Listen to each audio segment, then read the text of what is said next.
nakakakilig ang future ng Franceth dahil finally, bibida na sina Francina Diaz at Seth Federin sa first ever movie nilang My Future You.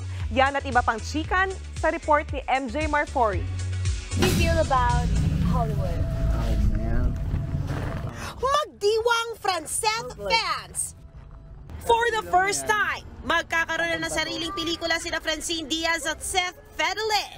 Ang movie title, My Future You, directed by Crisanto Aquino under Regal Films. Nag-script reading na ang cast nito base sa post ng Star Magic. Makakasama rin dito mga batikang artistang sina Boji Pascua, Piwi O'Hara, Christian Vasquez at Almira Mulak. Narito rin sina Vance Larena, Mosang at Marcus Madrigal. Wala pa naman detalye kung kailan ang target showing ng pelikula, kaya yan ang dapat abangan ng Franceth fans. Unbothered naman si River Maya vocalist Rico Blanco sa instant hit na love team ng girlfriend niyang si Maris Racal at Anthony Jennings o Snowreen ng Can't Buy Me Love. Shares! Oh my God! For the first time in your life, may nasabi kang tama sa buhay mo. I have shares! Sabi ni Maris, sobrang supportive pangaraw sa kanya ni Rico na isa rin daw certified fan ng serye. Kaya naman hindi raw affected si Rico sa Snowreen love team. Kahapon nga, finlex pa ni Maris sa Instagram ang squad ng serye. Happy lang ang cast habang it's giving aesthetic naman ang kanilang OOTD. Jealous? Dahil mas minahal ng papa ko ang mama ko.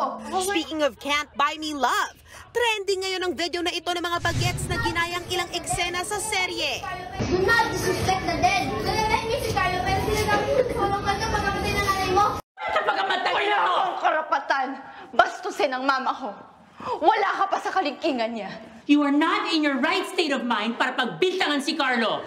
In fairness, intense din ang aktingan. O eto pa, change set naman. No.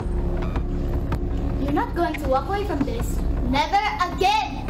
God, stop! I just got back at marami nang nagbago. Pero ikaw, ganyan ka pa rin? Yan pa rin yung issue mo? Kwento sa News 5 ng uploader na si Kath Cruz. Practice daw pala ito para sa presentation ng mga bata sa school. Fan na fan din po kasi talaga sila ng Can't Buy Me Love. Ayun po, yung napili talaga nilang i-reenact is yung Can't Buy Me Love since ayun po, gusto nila yung story din, yung mga intense scenes doon talaga. At ngayong nalalapit na ang The Priceless Finale, mas marami pang pasabog ang dapat abangan sa Can't Buy Me Love na napapanood dito sa TV5. Nagbabalita mula sa Frontline, MJ Marfori, News 5.